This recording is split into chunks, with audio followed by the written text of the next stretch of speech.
Excuse me. A colleague from work. So, Ethan's your junior. That's abusing your position. What a scary old lady, flirting with a younger guy. That's just sad. You're totally not Ethan's type. These were the words my sister-in-law said to me during our first meeting when I visited my in-laws' house to announce our marriage. Amy must really love her brother, Ethan. But I'm so done with her obsessiveness over her brother. What's this? Gross. I paid a lot of money to get here. Why do I have to eat this peasant food? Why did Ethan choose someone like you? The meal I had worked hard on was scattered all over the floor right before my eyes. I hate people who waste food. Just ignore it. Then, my usually gentle Phil said, leave. Huh. My name is Olivia. I'm a 36-year-old office worker. For 10 years, I've been married to Ethan, my former colleague and a year younger than me. We were blessed with a child once, but we lost it. Since then, I've been scared to get pregnant again. And before I knew it, I've reached this age. Life with just the two of us isn't bad. Ethan never complained. About 6 months ago, we started living with my in-laws. The reason being, my mill was diagnosed with terminal cancer and didn't have much time left. My mill was very kind and treated me, her daughter-in-law, very well. After discussions and wanting to respect my MIL's wishes, Ethan and my Phil decided on home palliative care. It just so happens that we were renting a house nearby, so we moved to my in-laws' house to support my Phil and spend quality time with my mill. I also discussed with my company and switched to part-time work. Our days were peaceful and quiet. One day, my mill mentioned, by the way, I heard from Amy that she's coming home for the long weekend. My mill whispered under her breath, wait, Amy. Amy is Ethan's younger sister by 4 years and my sister-in-law. And she has always disliked me even before our marriage. The first time I met her was when I visited my in-laws' house after deciding to marry Ethan. While my warm-hearted in-laws welcomed me, Amy glared at me as if I was her enemy. Back then, Amy, still a college student, said, excuse me. A colleague from work. So, Ethan's your junior. That's abusing your position. What a scary old lady, flirting with a younger guy. That's just sad. You're totally not Ethan's type. Yes, she said that to my face. I was taken aback. Having never been ridiculed like this before by someone I just met, it was as if I'd been jinxed. Trying to laugh it off, I said, Amy. Not again. Grow up and stop being so attached to your brother. Apologize to Olivia now. My mill was furious. Apologize. Never. Amy doesn't want to call someone like her my sister-in-law. Caught in the middle of their heated argument, I was at a loss for what to do. Beside me, Ethan let out a deep sigh. I'm sorry, Olivia, really, I am. It's embarrassing having a sister like that. She's always been like this. She's always clung to me because she's never made friends due to her personality. If Ethan had been equally obsessed with his sister, I might have reconsidered this marriage. But he showed no such signs. Referring to oneself by one's own name is definitely a red flag, but I guess I can deal with it in somehow. However, I soon regretted that naive thought after our marriage. Back then, I was working full-time, so I didn't visit my in-laws often. But during New Year's and other occasions, Amy would pick on me. While helping my mill in the kitchen, Amy would say, such plain food. It screams made by someone from the countryside, right? Well, you're from the countryside after all. It worries me that Ethan has to eat this all the time. She'll say this while laughing mockingly. To which I responded, really? Ethan always says it's delicious. You must be an amazing cook, Amy. Why not teach me some of your fancy dishes? Amy, her face turning red, blurted out, you're mean, and added, Ethan, Olivia is being mean to Amy. She ran to Ethan, crying, but he said, let me guess, you said something stupid again. If you keep bothering Olivia, I'll cut ties with you. The threat of being cut off from her beloved brother turned Amy pale. She seemed genuinely shocked and mumbled, I'm sorry. It won't happen again. Her childish apology left me dumbfounded. A while later, after graduating from college, Amy got a job out of state, but she quit after just a week and returned home. She laughed. They told me to come earlier just because Amy was 10 minutes late. They must be jealous because I'm young. Those kinds of old hags really exist. Ethan and my mill were exasperated. Then my Phil asked, Amy, what's your plan now that you've quit? My Phil, usually a calm person, was unusually angry. Well, I'll relax at home for a while and maybe look for another job. Why do you ask? No, out of college, Amy was just an unemployed graduate. Her intent to freeload off her parents was clear, and I was taken aback. Then, my Phil sternly said, Amy, you need to leave. What was the point of going to college? We paid for your initial expenses for your new house and moving costs. Why couldn't you stick it out a bit longer? Instead of reflecting, you mock your former colleagues. Being reprimanded for tardiness is normal. In response to my FIL's undeniable logic, she said, but even so. Amy looked around, but not just my husband, even my Phil and Mill looked furious. When her eyes met mine, she said, Olivia, you understand, right? It's tough being targeted by old hags. I replied, I can imagine how hard it was for your colleagues. They were just doing their jobs, and then someone like you comes along. I told her exactly what I felt. Amy, red-faced, shouted, you're so mean. You must have turned everyone against me. Pack your things immediately.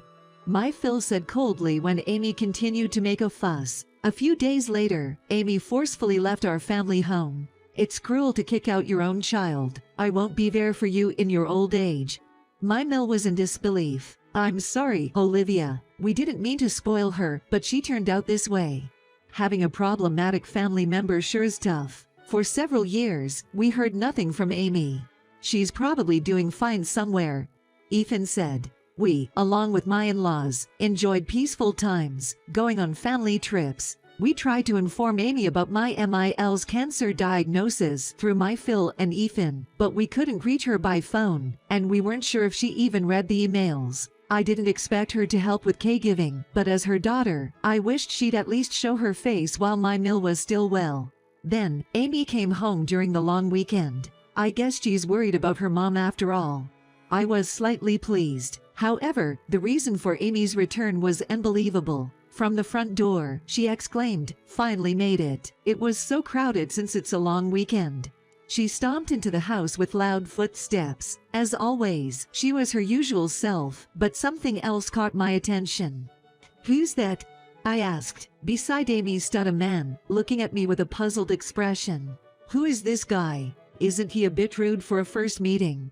That's my husband, Lucas. We got married last month.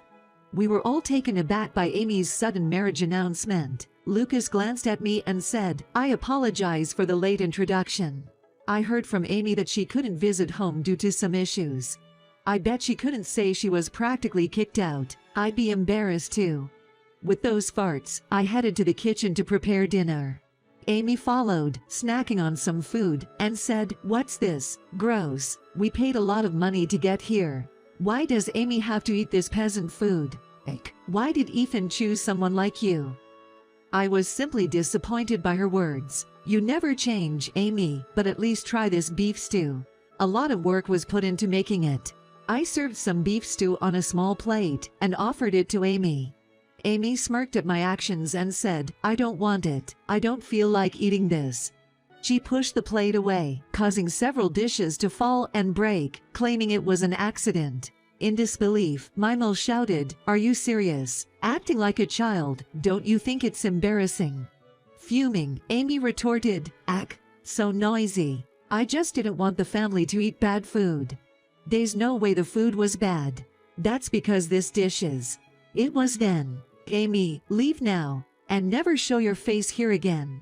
My Phil stood there with the same cold eyes as before. Standing beside him were an angry Ethan and a confused Lucas. But, I just got here. Do you know how long it took? Amy's voice wavered. My Phil responded, You came here of your own free will. Lucas, trying to defend Amy, said, There's no need to be so harsh. Did Olivia bully Amy again? What did he just say? Amy, seizing the opportunity, said, Yes, it's her fault that I was kicked out of this house. She tried to feed me dishes that isn't good on purpose. That's why I accidentally knocked them over. That's not a valid excuse. I was speechless at Amy's blatant lies. Then, from the back of the room, I'm sorry for serving you such terrible food. My Mill, who was battling cancer, slowly walked over and said, What? I added, despite her condition, your mother spent hours making your favorite beef stew, taking breaks because standing for too long is hard for her. And you did this. Tears welled up in my eyes. What's going on? You look very weak. Lucas seemed to be unaware of my MIL's condition, so Ethan calmly explained, our mother has been diagnosed with terminal cancer and is receiving palliative care at home. We've tried to contact that foolish sister multiple times, but she never responded. And when she finally shows up, this happens. All the stories about my wife bullying her are lies. I'm sorry, but can you please take her and leave? Amy, trying to defend herself, said, Ethan, you're always on her side. Even after 10 years of marriage, you don't have kids. See, she's a fake. The thing about the cooking was just a little joke. I just wanted to play a little prank. It's not Amy's fault. Amy had a look of regret on her face, while her husband, Lucas, looked stern and coldly stared at her. What's going on? You told me Olivia had been bullying you all this time. This is nothing like what I heard. And this is the first time I'm hearing about your mother's illness. Amy's eyes darted around, searching for an excuse. Bullying. Amy has always been overly fond of her brother, Ethan. The first time we met, as soon as she found out Ethan was my junior at work, she accused me of being a power-tripping senior. Ever since then, she's disliked me. But I'm an adult and haven't really let it bother me. I chuckled, and Amy's face turned beet red. I'm sorry for her behavior, Olivia. I believed every word she said. Amy, I'm leaving first. I need some time alone to think about our future. Though, I think I already know the answer. Lucas said this and left after apologizing profusely. Left alone, Amy said, if we get divorced, it's all your fault. Getting divorced so soon, I might even have to pay alimony. I just came here to discuss mother's inheritance. She broke down crying after dropping that bombshell. It was ridiculous to discuss inheritance with the person in question right there. Every action and word from Amy was just too unbelievable for any human being.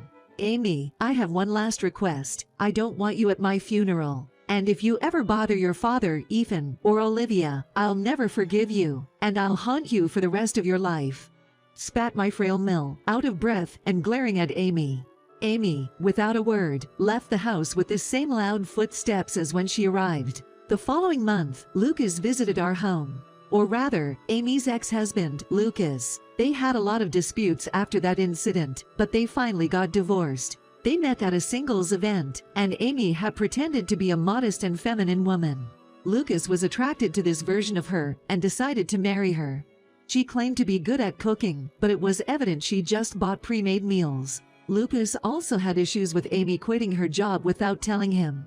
Eventually, he discovered that Amy had been dipping into his savings even before they were married. Apparently, she had spent a fair amount. When he consulted a lawyer, she quickly agreed to a divorce. It was clear she was a piece of work. Amy went into debt trying to repay Lucas in full and then disappeared. My Phil, hearing this, apologized over and over again, but Lucas said, please don't. I just came to apologize for the other day and to inform you about the divorce. And here, it's a local delicacy from my hometown. Please enjoy it. Lucas said this with a smile and left. I genuinely felt relieved that he was free from Amy. After that, we weren't particularly interested in Amy's whereabouts, but we unexpectedly found out about it. On my way back from a company training in another state, I saw a homeless person over there. I looked to where my colleague pointed to and saw a woman begging in ragged clothes. It was unmistakably Amy. Since then, no one in our family has seen her, and no one has ever mentioned her. Just because your family doesn't mean you can be selfish. My MIL's health had its ups and downs, and on a chilly autumn day, she peacefully passed away.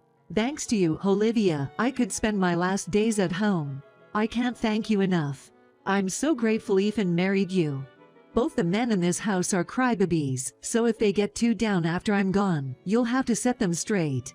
As she said this jokingly, I couldn't stop the tears from flowing. As my mother-in-law expected, they cried all through the funeral, and I said to them, look Katsuya. Father, too.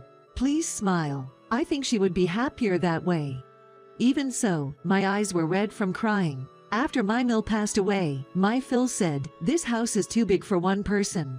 Holding on to precious memories in his heart, he quickly moved to a place where my Mill loved and they used to travel to every year before she fell ill. He seems to have made friends there and regularly updates us on his well-being, which puts our minds at ease. My husband and I are both working hard, having rented a new place for ourselves. There's been a change in my feelings. I want to try for a child one more time.